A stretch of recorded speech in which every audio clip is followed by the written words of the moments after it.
अत्यधिक स्नान करी ज्वरे पीड़ित थिबा महाप्रभु संपूर्ण सुस्थ होइछन्ति। द्वादशी तिथि रे दयिता और पति महापात्र सेवायत माने श्रीनगर आसी गजपति महाराजा को महाप्रभु सुस्थतार संवाद देइछन्ति। श्रीमंदिर रे भोगमंडप परि सेवक माने रूपा थाली रे महाप्रभु चंदन कराल पाट डोर सांगरे धरी एक पटुआर रे श्रीनगर आसीथिले।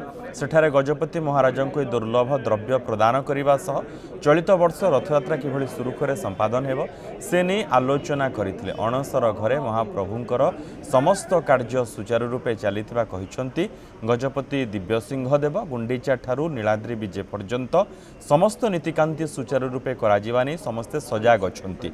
नवजौवन दर्शन नेत्रोत्सव गोटे दिन में पड़ुथिबारु चूड़ांत होइथिबा नीति निर्घंट अनुसार समस्त कार्य हेब।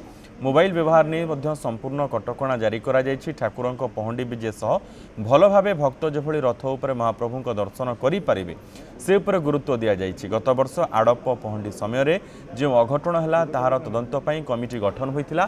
सीमित निर्दिष्ट एवं अभिज्ञपूर्ण सेवकों को नहीं चलित वर्ष ठाकुरंकर पहंडी अनुष्ठित हेब। गुंडीचा मंदिर बाहर भितर बेढ़ार उन्नतीकरण कार्य नीलाद्री विजे पर कराजिबो बोली कहिसंती गजपति दिव्यसिंहदेव।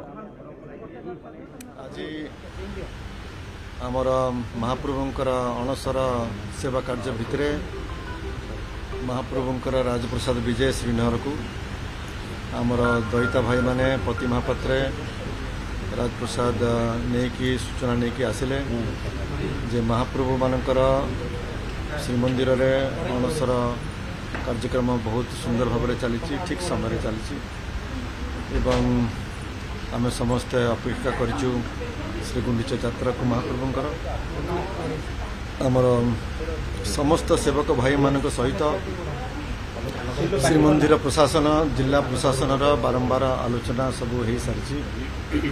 राज्य सरकार कोऑर्डिनेशन मीटिंग सबू सरी एवं आम आशा करूँ जे आगामी रथयात्रा श्री गुंडीचा यात्रा ठू आरंभ कर नीलाद्री विजय पर्यंत उत्तम भाव में अनुष्ठित हब।